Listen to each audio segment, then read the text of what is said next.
Compare 9 and 7/10 and 9 and 6/10. Whenever you're comparing two decimals, what you're going to want to do is look at each number and start from the leftmost place value. So the leftmost place value for both of these are 9.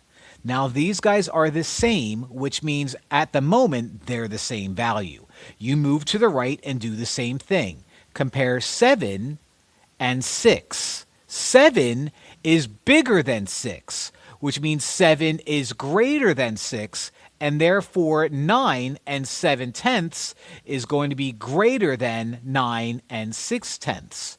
So we will say that 9 and 7/10 is going to be greater than, that's our greater than symbol, 9 and 6/10. And some people like to view the inequality symbol as the alligator eating the larger number, so that works. But again, that's what we're going to write out, and we're done.